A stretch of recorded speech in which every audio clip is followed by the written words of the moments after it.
요즘 현대인들이 감사를 잃어버리고 있어요. 예, 말세의 특징이 뭡니까? 감사를 모르는 거예요. 우리 아이들이 부모에게 감사를 하지 않습니다. 원망 불평이 쌓이는 거죠. 또 학생들이 선생님을 존경하지 않아요. 감사를 모릅니다. 심지어 선생님을 폭행하는 그런 경우도 있는 거죠. 또 노동자들이 오너에게 감사를 몰라요. 원망 불평이 쌓이죠. 국민들이 정부에 대해서, 나라에 대해서 감사하고 애국하는 마음이 사라지고 있어요. 이 감사를 보라면요, 억만금을 가져도 행복하지 않습니다.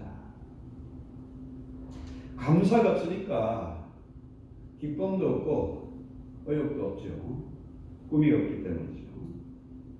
그런데 오늘 다윗은 이 본문 시편 138절이 다윗이 이제 예루살렘으로 급계를 옮겨놓고 너무 좋아서 쓴 그런 시라고 생각이 됩니다.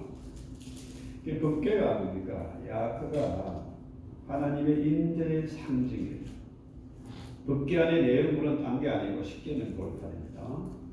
하나님의 약속, 언약이죠. 그런데 이 법계를 예루살렘에 옮겨놓고 얼마나 좋았던지 다윗은 너무너무 기뻐서 바지 가리가 흘러내리는 것도 모르고 춤을 추었는데 그로 인해서 문제가 발생하는데요. 무슨 문제냐면은 이제 예루살렘이 정치와 종교 모든 것의 이 중심이 되다 보니까 주변의 나라들이 지방의 여러 나라들이 예루살렘 다윗을 시기하고 공격하는 거죠. 지금도 예루살렘은 전 세계에 아주 그 화약고 아닙니까? 예루살렘이 유대교의 성지이고 기독교의 성지라고 생각해요. 그렇지 않습니까? 성지 수련을 갑니다. 근데 문제는 이슬람도 예루살렘이 성지라. 왜냐하면은 사막에 마호멧이 아라비아 반도에서 아라비아 사막에서 뭘 받아가지고 이슬람을 만들었지만은 뭐가 없잖아요. 내세울 게 없지 않습니까? 정통성이 없는 거라. 그러니까 이들이 끌어들인 것이 뭐냐면 구약입니다. 아브라함과 이삭과 야곱의 하나님, 그 하나님이 우리 알라다. 끌어들인 거예요. 여러분, 이스라엘의 그 인구가 엄청납니다. 그 힘이 막강해요. 그러니까 이스라엘 사람들이 예루살렘을 자기의 성지라고 생각하고 몰려드니까 이게 감당이 안 되는 거죠. 지금 트럼프가 지난 그 임기 중에 예루살렘을 정식 이스라엘 수도로 인정을 하고 미국 대사관이 예루살렘에 들어갔습니다. 난리가 날 줄 알았는데 점점하잖아요. 그죠? 왜? 트럼프는 탁월한 그런 행정가고 또 딜이 아주 명한 사람이잖아요. 이슬람 사람들에게 당근을 제시하는 거죠. 너희가 예루살렘에 이스라엘이 이제 예루살렘의 수도를 정하고 아랍 사람들에게 당근을 제시한 게 뭐냐면 너희들에게 앞으로 엄청난 부를 안겨주겠다. 파이프라인을 건설하고 터널을 만들어 해가지고 더 이상 전쟁하지 말고 앞으로 사이좋게 행복하게 부강하게 잘 살아라.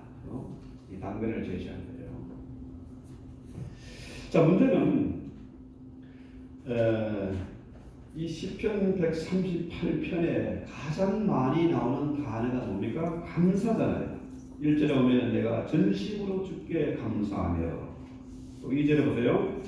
내가 주의 성전을 향하여 경배하며 주의 인자심과 성실함을 인하여 주의 이름에 감사하겠다. 또 4절에 보세요. 여호와의 땅에 열왕이 주께 감사할 것은, 이게 감사가 제일 많이 나와요. 지금 엄청난 위기를 만났고 환난을 당했는데 지금 그 와중에 있는데도 다윗은 감사를 하는 겁니다. 그래서 다윗의 일생을 보면은 참 기가 막힌 인생 아닙니까? 그렇죠? 끊임없이 전쟁터에 시달려 했었고, 어릴 때는 사나운 맹수와 맞서 했었고, 차가운 밤이슬을 맞으면서 양떼들을 돌봐야 했다. 가장 힘든 일, 그 일을 막내가 감당하고 있었던 거죠. 그 다음에 그의 인생은 끊임없이 도망을 다니고 배신을 당하고 그 상처의 고통, 이 아픔을 겪었던 사람이잖아요. 그런데 다윗의 시편을 보면 늘 감사하는 겁니다. 때로는 너무 고통스러워서 하나님께 부르짖다가도 결론은 뭐예요? 감사로 끝나는 겁니다. 그래서 자, 주의 이름에 감사오리니, 2절 보세요. 주의 이름에 감사오리니. 이게 뭐냐면은 I will praise, 내가 이렇게 할 것이다. 아예 결단, 이 결심을 나타내는 확고한 말이에요. 자, 주의 이름에 나는 분명히 감사할 것이다. 주의 말씀을 주의 모든 이름보다 높게 하셨기 때문에 나는 늘 감사할 것이다. 이 결심을 나타내는 거죠. 보통 사람을 보세요. 환난을 당하고 어려움에 처해 있으면 뭐가 나옵니까? 원망과 불평이 나와요. 부모를 탓하고 친구를 탓하고 선생을 탓하고 세월을 탓하는 거죠. 많은 경우에 성도들마저도, 예배에 참석하는 성도들마저도 절망하고 아예 기도를 잃어버리고 하나님을 향해서 원망과 불평을 내놓을 수 있습니다. 아예 예배를 떠나게 되는 경우도 있는 거죠. 그런데 다윗의 경우를 보면은 환난을 당하면 당할수록 더 많이 기도하고 하나님을 떠나는 것이 아니라 더 많이 예배를 드리는 거죠. 감사하는 거니까. 이게 다윗의 삶의 스타일, 이 라이프 스타일이 그는 우리와 다른 겁니다. 늘 감사와 찬양이 끊이지 않아요. 도망을 다니면서 극한 환난에 시달리면서 그가 늘 가지고 있었던 것은 뭐예요? 비파죠. 악기, 거짓말로 말하면 바이올이나 기타 같은 걸 들고 늘 뭡니까? 찬양하고 감사했다. 이런 점을 우리가 사실 배워야 되는 거죠. 또 3절 볼까요? 내가 간구하는 날에 주께서 응답하시고 내 영혼에 힘을 주어 나를 강하게 하셨다. 다윗이 이렇게 감사하는 것은 뭐냐면 하나님의 말씀을 들었다. 이 말씀이 다바르 하는 말은 뭐냐면요, 계명이란 말을 율법이란 말로 되고요, 그냥 커브넌트, 약속도 되는 거죠. 그러니까 다윗은 늘 이 하나님의 말씀, 이 약속을 붙잡고 산 사람이에요.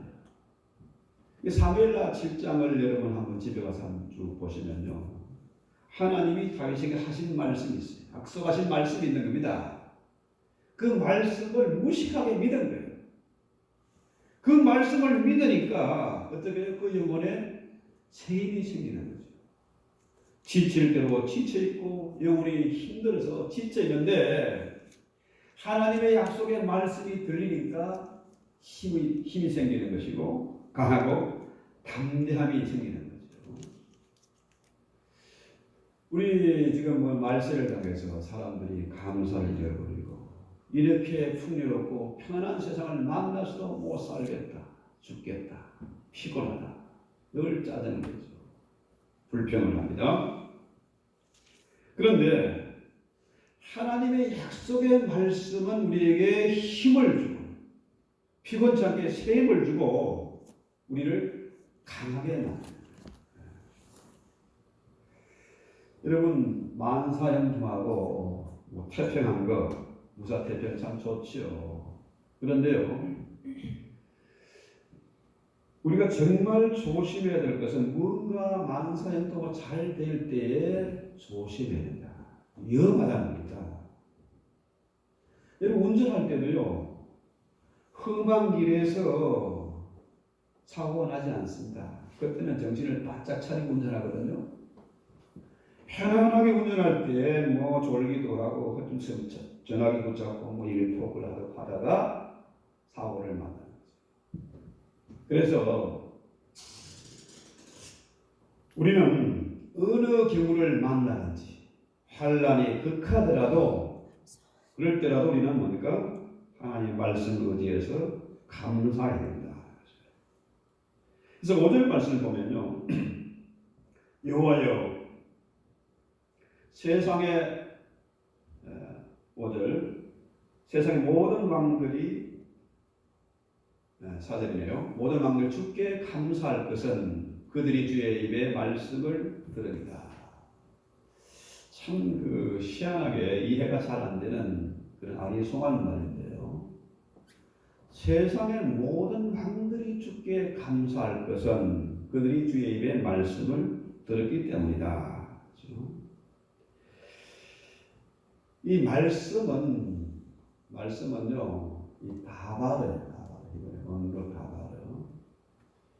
이 말이 참 재미있는 것은 광야는 미다바르예요. 그러니까 어원이 똑같습니다. 광야와 말씀이 똑같아요.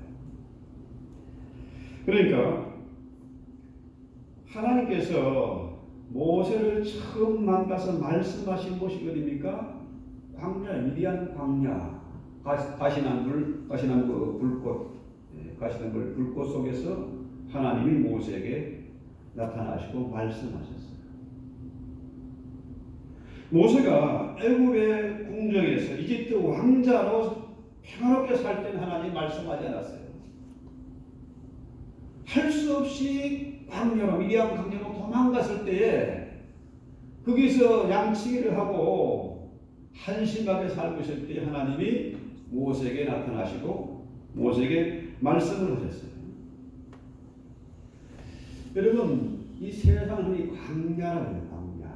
광야는 사막을 생각합니다. 사막에 끊임없이 모래바람이 불어오고 뜨거운 햇볕이 쬐고 거기에는 뭡니까? 밤에는 짐승들이 웅골거리고 그 늑대 우는 소리를 들어야 되고 또 뭡니까? 거기에는 개미나 뭐 정갈 이런 뱀이 그런 독들이 이 정갈이 독이 무섭잖아요. 정말 광야는 피곤하고 위험한 곳입니다. 눈에 보이는 것이 없어요. 그런데 그 광야에서 우리가 하나님을 만난다. 광야는 하나님을 만나기 가장 좋은 장소예요. 하나님의 말씀을 듣기에 가장 좋은 곳이 광야다. 여러분, 이 다윗이 하나님의 말씀을 들은 것이 어디냐? 미디안 광야입니다. 아둘람이죠. 그러니까 사무엘상 22장 1절에 보면은 다윗이 아둘람군에 있을 때 한 400명 이상의 마음이 상한 자, 빚진 자, 원통한 자, 환난을 당한 사람들이 모여서 아둘람 공동체를 만들었는데요. 이 아둘람이라는 말은 피난처란 말이 돼요. 정말로 세상에서 빚지고 빚쟁이에 시달리고 원통한 사람들, 억울한 일을 당한 사람들, 환난을 당한 이런 사람들이 모인 곳이 바로 아둘람 광야죠. 광야. 그리고 흔히들 이민사회를 광야 같은 땅 그러잖아요. 광야 같은 세상.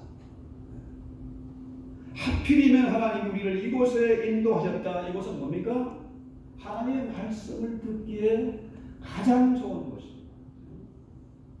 제가 처음 17년 전에 이 땅에 왔을 때요, 하늘에 되어 있고요. 북두 최성도 있고 오리온절에도 있고 뭐 하늘의 별이 뭐 그야말로 쏟아질 것 같아. 너무 좋은 곳이다.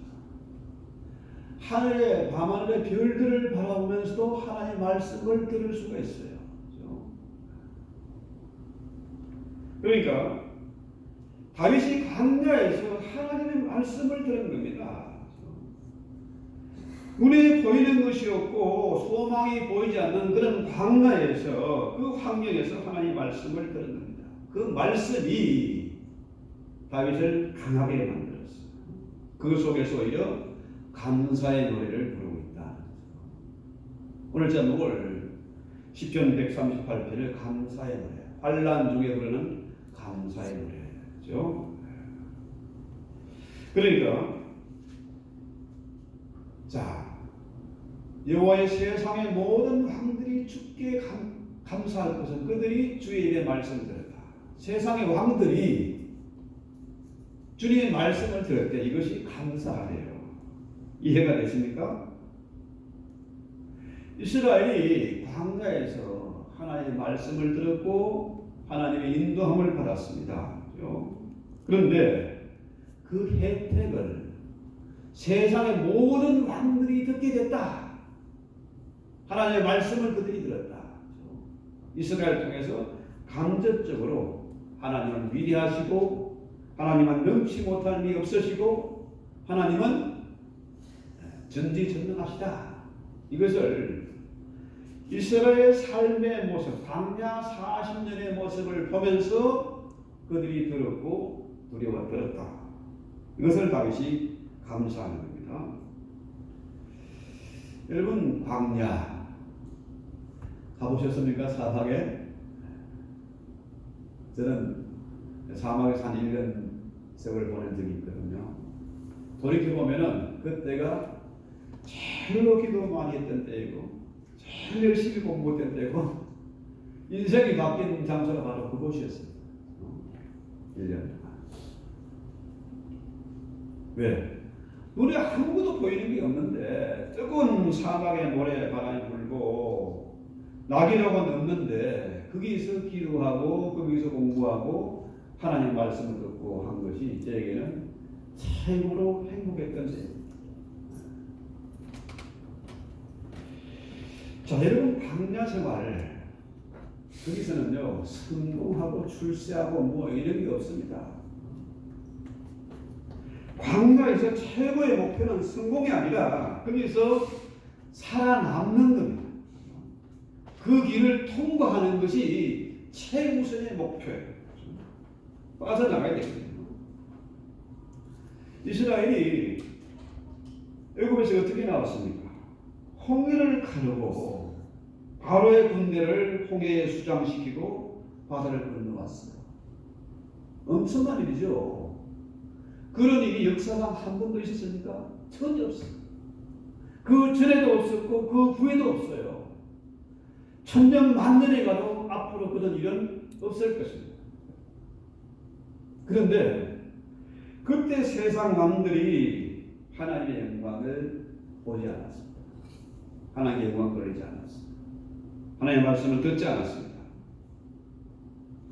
오히려 홍해를 건너온 이스라엘 사람들, 광야에서 지치고 고생하고, 광야라는 것은 뭡니까? 피곤하고 목마르고 답답한 곳이잖아요. 그런데 그 불쌍한 사람들을 도울 생각은 하지 않고 어떻게 하면 저놈들을 다 죽일까 공격해왔거든요. 미디안이 그랬고 아멜렉이 그랬습니다. 그런데 이 광야 40년 동안 어떤 일이 벌어졌습니까? 하나님께서 이스라엘을 구름 기둥, 불 기둥으로 낮에는 그늘을 지워서 시원케 만들어줘. 요즘 바로 에어컨 빵빵 틀어줘. 밤에는 히딩을 불 기둥으로 해주시고. 그게 마실 물이 없으니까 하나님께서 친히 반석을 갈라서 생수를 공급합니다. 40년 동안 앞장서서 광야 반석이 나가면서 생수를 냈다는 겁니다. 여러분, 광야에서는 생존이 불가능해요. 너무나 위험합니다. 소망이라는 건 없어요. 그런데 저것들은 분명히 여기에서 말라 죽을 것이다. 오죽이 될 거다. 그렇게 생각했거든요. 그런데 하나님께서 광야 40년 동안을 인도하시고 먹이시고 입히시고 옷의 색깔도 변하지 않도록 완벽하게 보살펴주셨다. 이걸 보니까 그죠? 하나님은 정말 위대하시구나. 하나님은 정말 대단한 분이시구나. 그들이 이스라엘을 통해서 하나님의 말씀을 듣게 됐다. 그렇죠. 그래서요, 우리가 광야 같은 세상에 지금 살고 있습니다.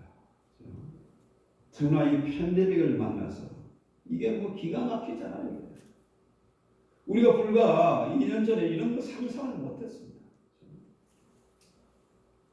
이런 세상에서 우리가 무슨 큰 일을 하고 대단한 성공을 하지 않아도 됩니다. 광야에서 살아남기만 하면 됩니다. 팬데믹의 상황에 우리는 살아남아야 됩니다. 남은 자가 되어야 되고 남은 자가 강한 자예요.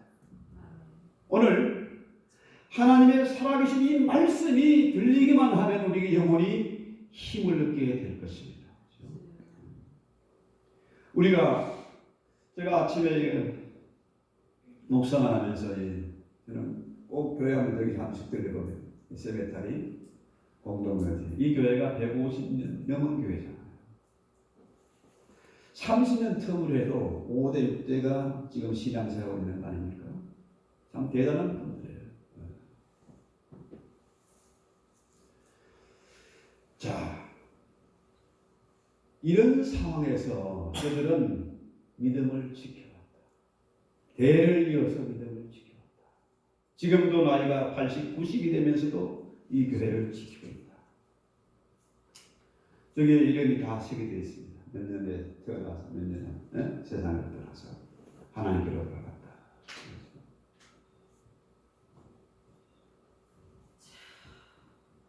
오늘 이런 광야 같은 세상에서도 주의 말씀이 들리기를 바랍니다. 원수들이 끊임없이 다윗을 공격하고 그 마음을 흔들었을 것입니다. 엄청난 시련과 환난을 당해서 극한 상태에 있는데 다윗도 인간인지라 얼마나 힘들겠습니까? 그렇죠? 그럼에도 불구하고 다윗은 하나님의 말씀을 붙잡았다. 2절 말씀 볼까요? 주께서 주의 말씀을 주의 모든 이름 위에 높게 하셨습니다. 그러니까 참 재미있는 말인데요. 하나님의 말씀이 다바라고. 하나님의 말씀은 약속이고 커버넌트, 언약입니다. 그런데 하나님은 약속하신 것을 반드시 지키시고 이루시는 분이라. 여러분 아브라함을 한번 생각해 보세요. 하나님이 그 당시에 하고 많은 사람들 중에서 하필이면 우상의 집안에서 나가지고 우상을 만들던 그 아브라함을 불러서 믿음의 조상을 삼았잖아요. 일국의 아비를 만들지 않았습니까? 이게 참 놀라운 일이죠. 더구나 그 아브라함은 자기 그 이쁜 와이프, 나이 80이 되고 너무 이뻐가지고 세상에 왕이 탐낼 만큼 그렇게 미모를 갖고 있는 여자를 팔아버렸습니다. 지살려고 팔아버렸어요. 2번이나 팔았어요. 그런데도 하나님은 이 아브라함을 믿음의 조상으로 기어이 만들고 말았다. 그러니까 아브라함을 믿음으로 만드신 우리 하나님이 다윗을 부르시고 너는 내 마음에 합한 자고 너의 후손 중에서 그리스도가 날 것이다. 하나님 약속하셨어요. 그러니까 하나님은 그 약속을 반드시 이루신다. 이걸 믿었기 때문에 어떤 어려움이 와도 겁내지 않고 낙심하지 않았다. 그렇죠? 자, 6절 볼까요? 여호와께서는 높이 계시도 낮은 자를 보고 살피시며 멀리서도 교만한 자를 아신다. 지존자 천지를 지으신 하나님, 만물의 주인이시고 만왕의 왕으로서 통치하고 계신 그 하나님이, 높은 곳에 계신 하나님이 낮고 천한 우리를 살펴보고 계세요. 내 행편도 아시고 내 마음의 중심도 아시고 나를 괴롭히는 원수들도 그분은 다 알고 계세요. 더구나 더 놀라운 것은 교만한 자를 아신다는 거예요. 우리는 사람 속을 몰라요. 저 사람이 정말로 저렇게 경건하게 살아가는지 액팅을 해봤는지 하나님은 다 아세요. 그러니까 교만한 자들이요, 사람은 속일 수 있어도 하나님은 속일 수 없어. 하나님 앞에서는 숨을 자가 아무도 없다. 그래서 성경은 말하기를 교만은 패망의 선봉이다. 우리 하나님은 교만한 자를 물리치시고 겸손한 자를 세우신다. 겸손한 자에게 은혜를 주세요. 그러니까 우리가 오늘 이 장로 투표를 하는데요, 하나님은 다 아십니다. 저 사람의 형편, 마음의 중심, 기도의 제목 다 아세요. 그러니까 내가 환난 중에 다닐지라도 7절 주께서 나를 살아나게 하시고 주의 손을 펴사 내 원수들의 분노를 막으시며 주의 오른손이 나를 구원하리라. 여호와께서 나를 위하여 보상해 주실 것이다. 그러니까 이런 사실을, 하나님의 말씀, 하나님의 약속을 믿었기 때문에 다윗은 낙심하지 않고 피곤하지 않고 새 힘을 얻고 강한 사람이 됐다는 거예요. 지금 상을 보세요. 참 어렵습니다. 앞이 보이지 않습니다. 근심이 끊이지 않습니다. 제가 이제 연초에 한국을 방문해야 되는데 참 고민이 돼요. 가야 될지 말아야 될지. 하지만은 하나님께서 우리를 이곳에 부르신 이유가 있지 않습니까? 그렇죠? 아무리 힘들고 우리들 만나도 환난이 극해도 주의 권능의 오른손이 우리를 지키시고 원수들을 막아주실 것이다. 참 저는 너무너무 감사한 것이 세상 사람들은요, 후회를 많이 하잖아요. 이제 땡스기빙이 지나고 나면 바로 이제 막년의 시즌으로 돌아가는데, 사람들이 왜 막년을 합니까? 잊어버리고 싶은 거야. 내 부끄러운 거, 실수한 거, 아픈 거, 이런 걸 다 털어버리고 싶은 거야. 그런데 우리 성도들은요, 한 해를 보내면서 뭐가 먼저 나옵니까? 감사가 나와요. 이렇게 환난 중에서 하나님이 지키시고 여기까지 인도하셨구나. 이 팬데믹 2년 기간 동안 한 사람도 이 병에 걸리지 않고, 우리가 한 번도 예배를 중단하지 않고 이 교회를 지켜왔구나. 하나님께서 함께 하셨구나. 이 감사가 절로 나오는 거죠. 저 역시 이곳에 와서 16년, 17년 세월을 지나는 동안에 믿음을 떠나지 않고 교회를 떠나지 않고 한국에 세웠던 아가페 교회를 여기 와서도 계속해 살 수 있으니까 얼마나 감사합니다. 또 여기 있는 소수의 무리들이 하나님의 약속을 말씀을 붙잡고 성장하는 것을 볼 때 얼마나 감사한지요. 이게 하나님의 일에 절대로 공짜가 없습니다. 하나님은 보상을 해주세요. 시시하게 째짜게 하는 것이 아니라 넉넉하게 흔들어 넘치도록 보상을 해주십니다. 하나님의 일에 공수표가 없다는 거죠. 자, 이 최후의 승리, 궁극적인 승리를 우리가 믿는다고 하면은 아무리 광야 같은 세상, 이민 사회가 혹독한 환경에 갈지라도 우리는 엔조이하면서 감사하면서 살 수 있지 않겠습니까? 참 길을 돌아보면은 놀라고 비슷한 것처럼 정신없이 달려왔는데 돌아보면 감사한 것보다. 그래서 8절 볼까요? 여호와께서 내게 관계된 것을 완전케 하실지라 원수들이 준동하고 그런 가운데서도 나를 위하여 보상해 주시며 주의 인자하심이 영원할 것이고 주의 손으로 지으신 것을 버리지 않을 것이다. 이런 확신이 생기는 거죠. 이게 환란이라는 말이 뭐냐면은 먼 틀에, 이 작은 틀에 넣어서 완전히 뭉개버리는 겁니다. 진 누르는 거예요. 그러니까 틀 속에 집어넣고 짠다는 뜻인데, 여러분 포도를 넣고 짜면 뭐가 나옵니까? 포도주가 나오지.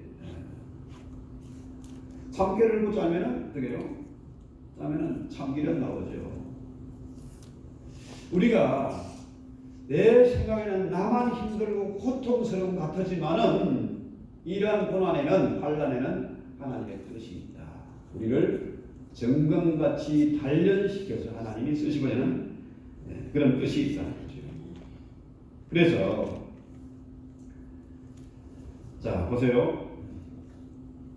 몇 절 말씀인가?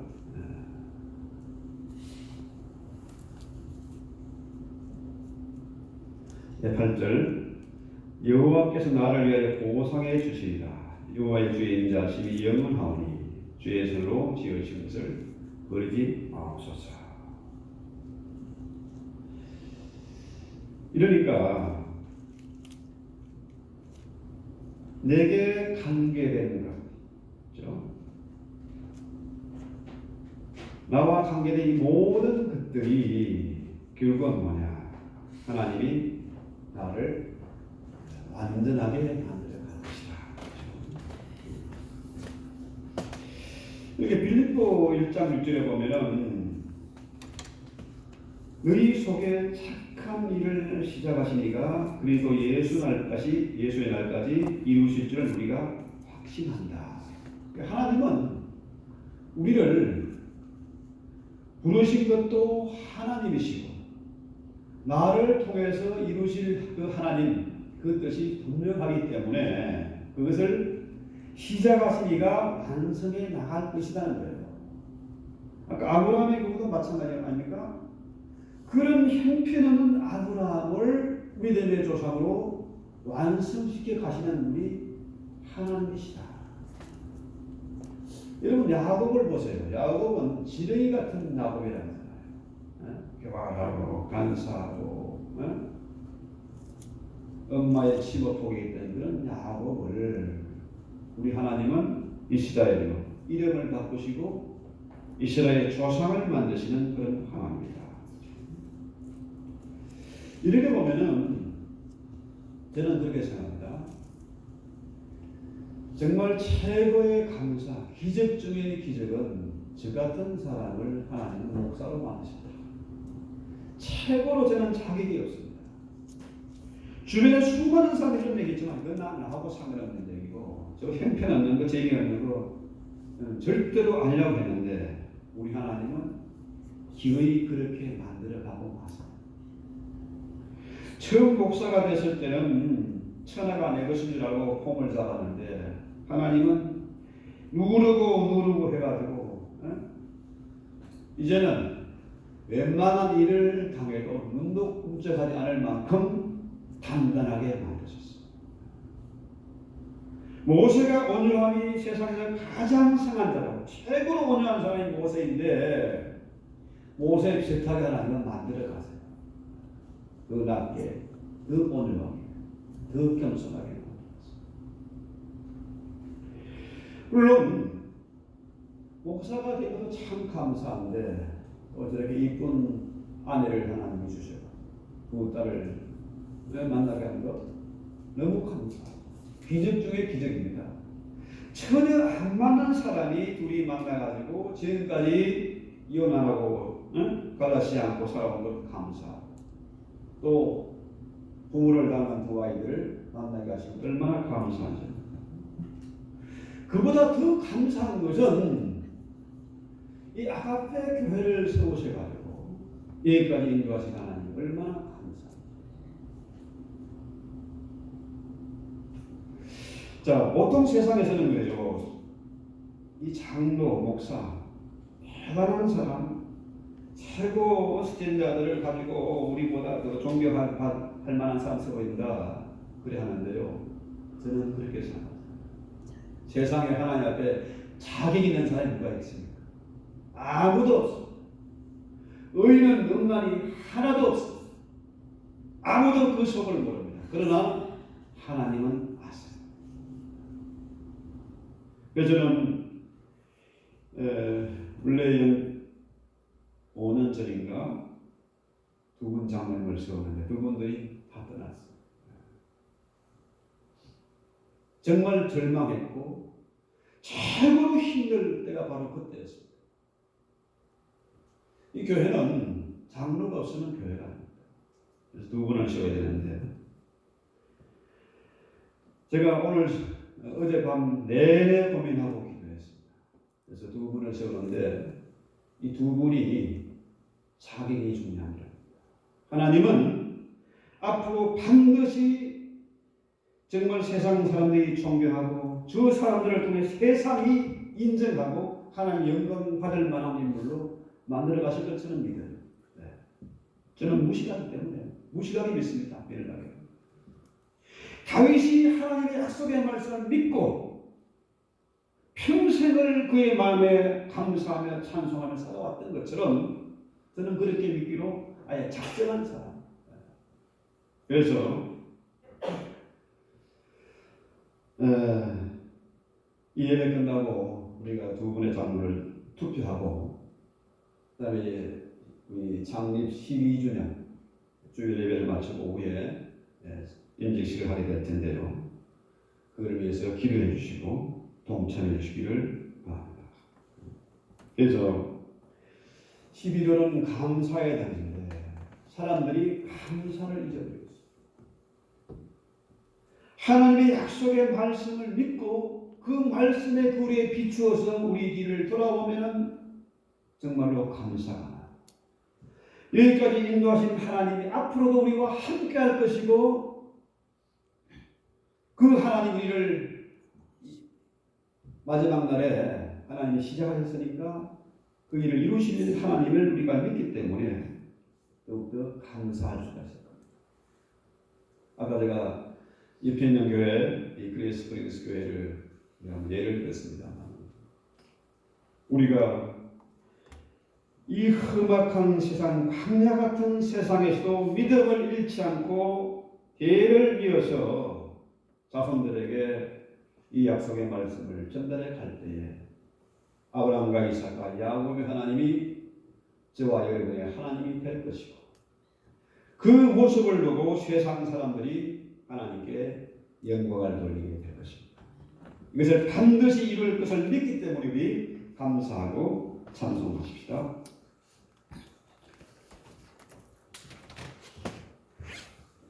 찬송가 우리 397장